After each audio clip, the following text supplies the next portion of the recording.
Okay तो hello students, तो start करते हैं वीडियो। ये जो वीडियो है वो आपकी capacitors in series and parallel part B है। ठीक है, याद रखना है इसको। Capacitors in series and parallel थोड़ा बड़ा टॉपिक है, तो मैं उसको हो सकता है 2 या 3 पार्ट में कराऊं। ये पार्ट बी है। ठीक है, तो बेसिकली लास्ट वीडियो में हमने पढ़ लिया था कि भाई क्या कैसे होता है सीरीज पैरेलल, कुछ क्वेश्चन भी किए थे। हमें थोड़े और क्वेश्चंस करने हैं, तो इस वीडियो में ज्यादातर जो होगा वो क्वेश्चन ही होंगे।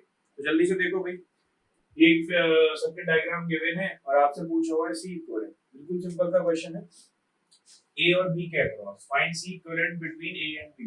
ये पॉइंट आपको गिवन होते हैं कि भाई किसके अक्रॉस ए निकालना है। तो खुद ही सोचो भाई, यहाँ से चार्ज जाएगा, मान लो क्यू जाएगा, यहाँ से चार्ज भेजा तो यहाँ पे Q1 जाएगा, यहाँ पर Q1 जाएगा, यहाँ पर Q1 पहुंचेगा, यहाँ Q2 जाएगा, यहाँ Q2 जाएगा। तो आपको इतना समझ आ रहा होगा भाई कि ये तीनों किसमें, यहाँ से इन तीनों में सेम चार्ज आ रहा है, तो ये तीनों किसमें आ गए, सीरीज।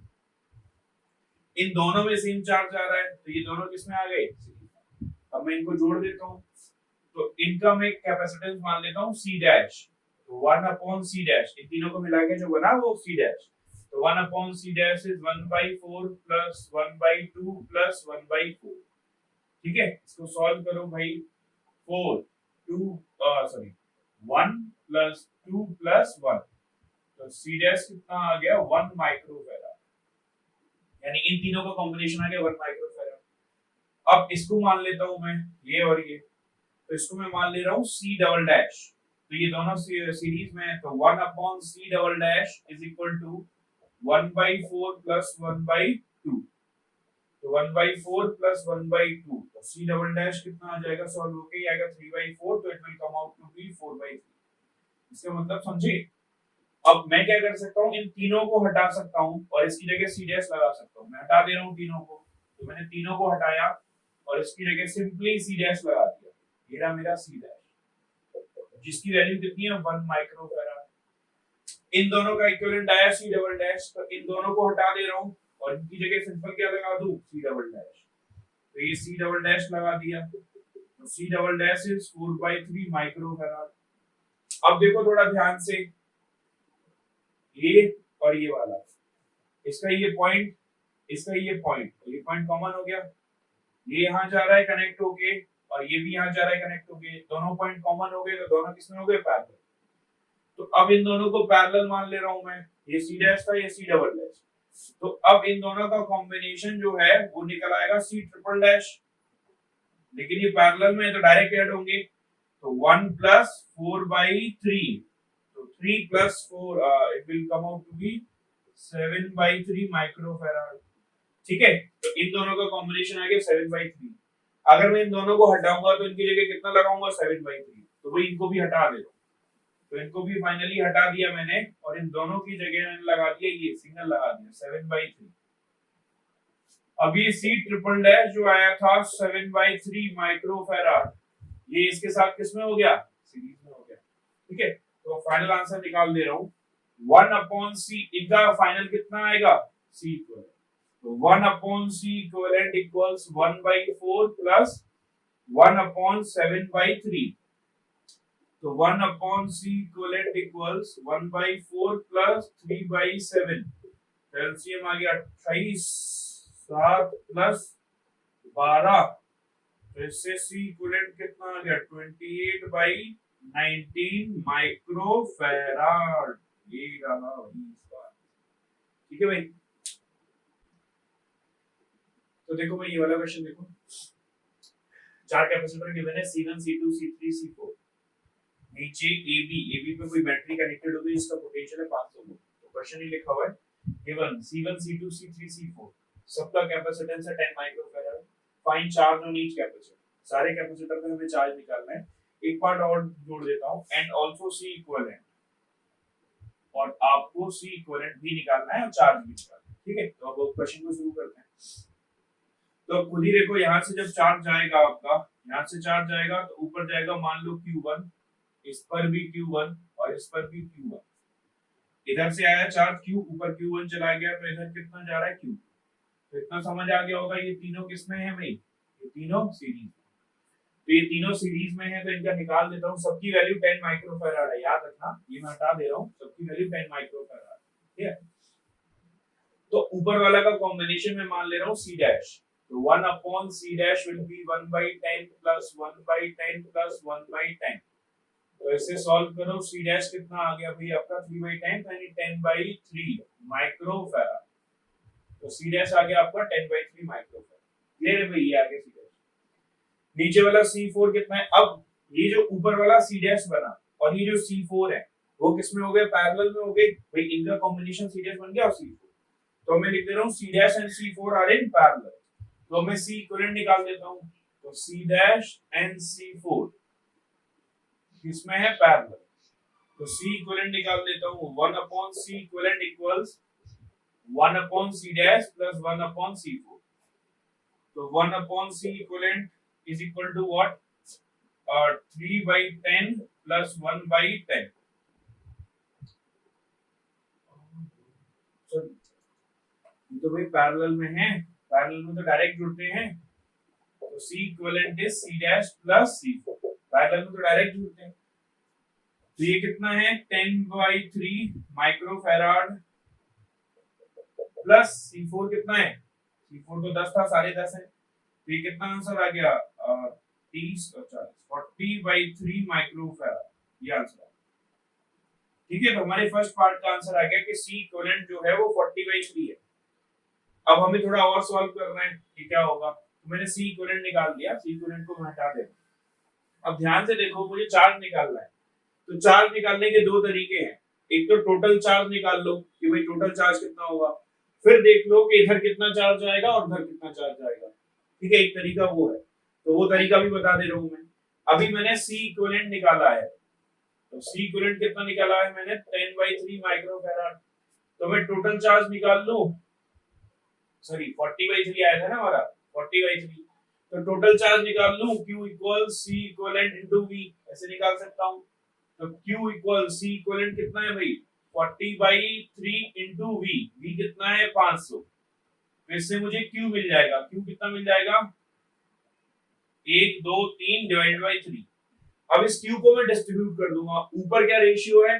कैपेसिटेंस का रेशियो है, नीचे इसका रेशियो है, तो आप इसको डिस्ट्रीब्यूट कर लोगे, पता कर लोगे। चलो मैं पूरा कर ही दे रहा हूं। कैपेसिटेंस का रेशियो ऊपर कितना है भाई? ऊपर का कितना आया था? 10/3, और नीचे का कितना आया था? 10 आया था।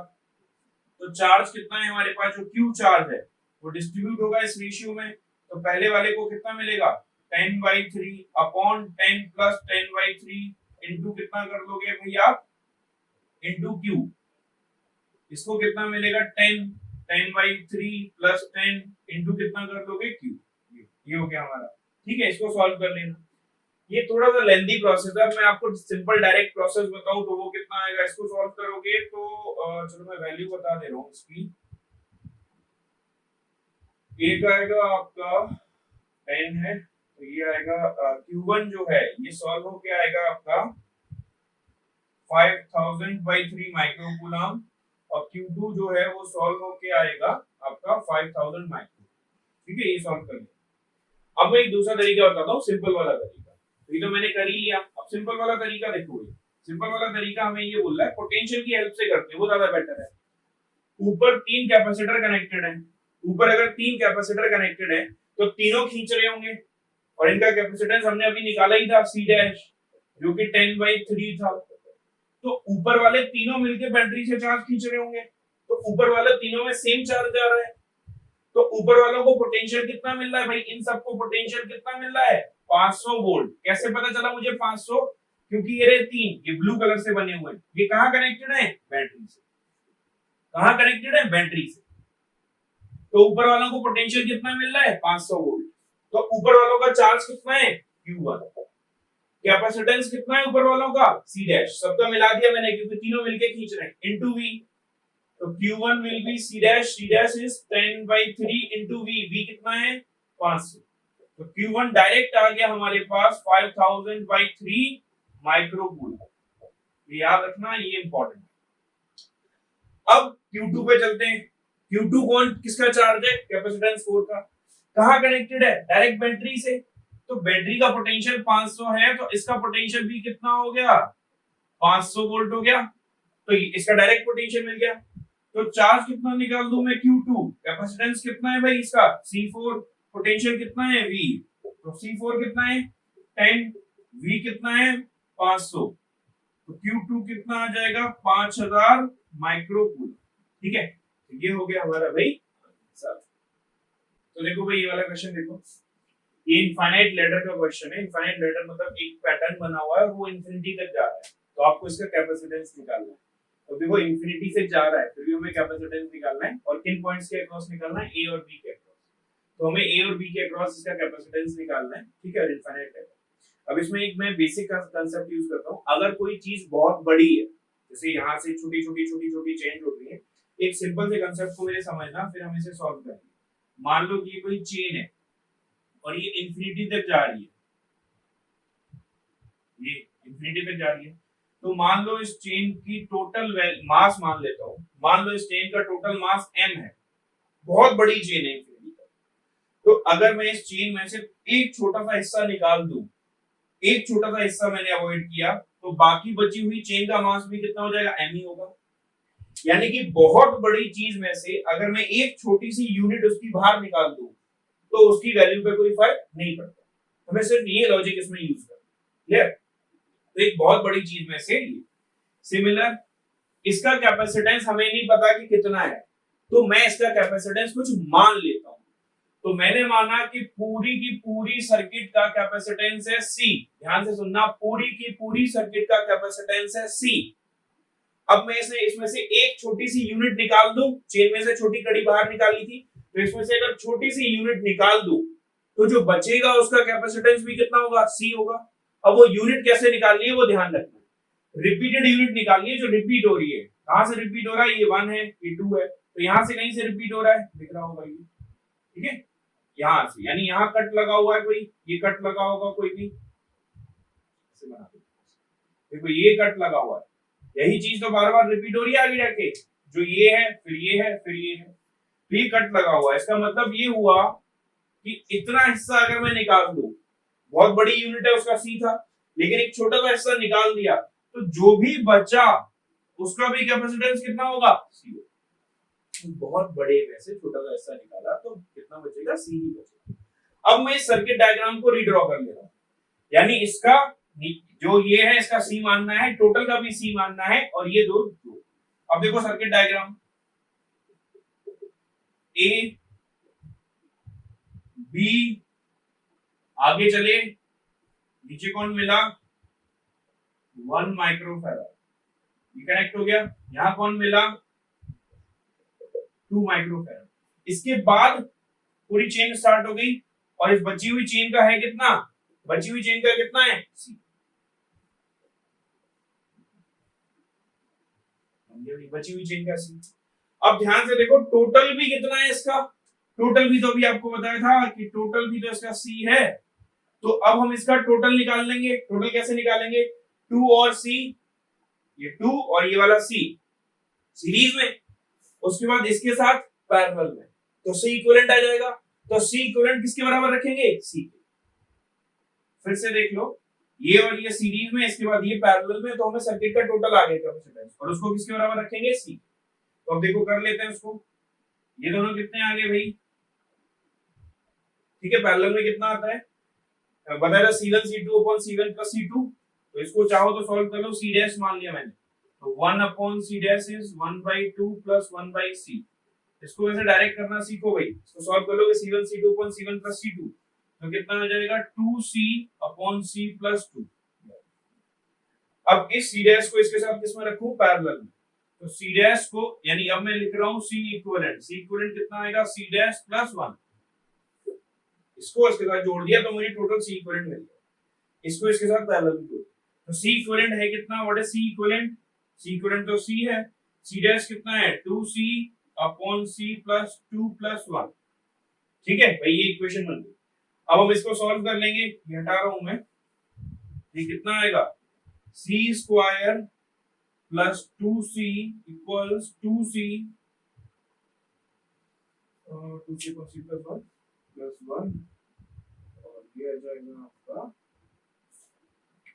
2C c square plus 2c square का एलसीएम ले लो 2c plus c plus 2 2c से 2c गया c square minus c minus 2 इसके रूट निकाल लो भाई इसके रूट आ जाएंगे एक आएगा -1 माइक्रो फैराड और एक आएगा 2 माइक्रो फैराड कैपेसिटेंस माइनस में हो नहीं सकता तो ये कैंसिल आउट हो गया तो ये वाला हमारा क्या हो जाएगा answer will be 2 micro farad 2 लिखा हुआ है भाई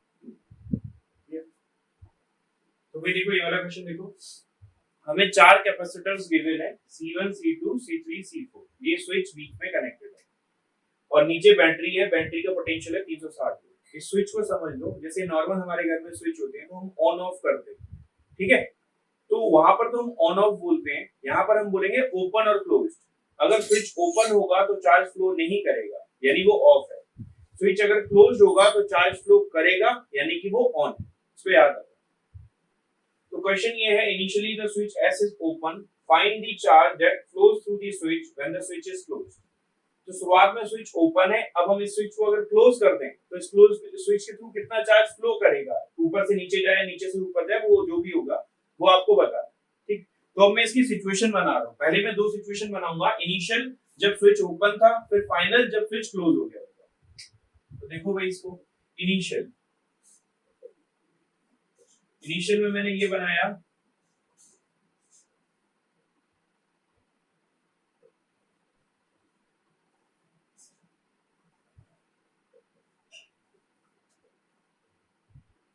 ठीक है C1 जो है 3 माइक्रोफैराड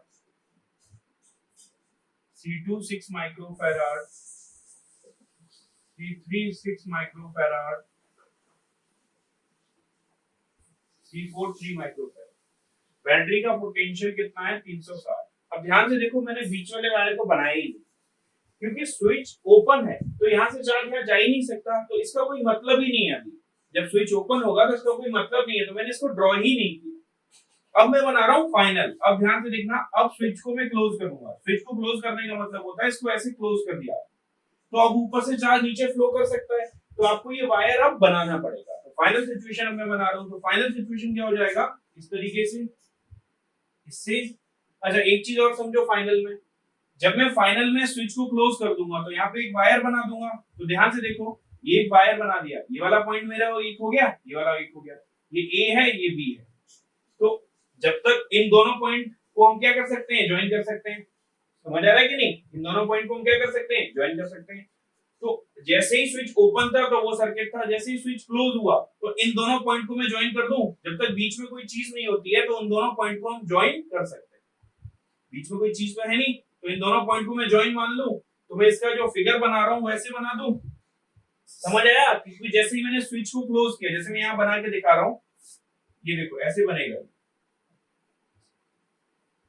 ऐसे बनेगा स्विच क्लोज हो चुका है स्विच क्लोज हो चुका है इसका मतलब समझे यहां पर ये वायर कनेक्टेड अब आपको बता दें ये वायर कनेक्टेड है तो जहां पर ये वायर ये कनेक्टेड है तो ये दोनों पॉइंट का पोटेंशियल सेम होगा क्योंकि बीच में वायर है सिंगल वायर होता है कोई डिवाइस नहीं होती तो मैं दोनों को ज्वाइन कर सकता हूं तो मैं दोनों को ज्वाइन कर दूं ठीक है तो मैं इसको ऐसे बना दे रहा हूं भाई वो तो बनाने का तरीका है मैं ऐसे ज्वाइन करा दे रहा हूं दोनों पॉइंट को ऊपर और नीचे वालों को ज्वाइन कर दिया तो ऊपर कैपेसिटेंस है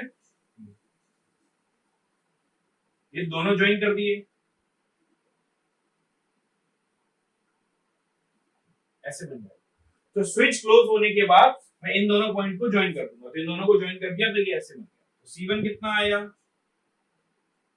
3 माइक्रोफैराड C3 कितना आया 6 माइक्रोफैराड C2 कितना आया 6 माइक्रोफैराड C4 कितना है 3 माइक्रोफैराड और ये कितने की है 360 क्लियर ये अब मैं इसको सॉल्व कर रहा हूं भाई मुझे इधर सॉल्व करना है क्वेश्चन अब ध्यान से देखो 360 वोल्ट है पहले मैं इसको सॉल्व कर रहा हूं इसको देखो यहां मैं पोटेंशियल बताऊंगा पहले मैं इस पे चार्ज निकाल लूं कि कितना होगा पोटेंशियल टोटल कितना मिला 360 ऊपर वाले दोनों को मिला के पोटेंशियल मिला 360 पहले वाले को कितना मिलेगा वो मैं निकाल लूं कैपेसिटेंस का रेशियो क्या है 3:6 तो पोटेंशियल का रेशियो कितना हो जाएगा 6:3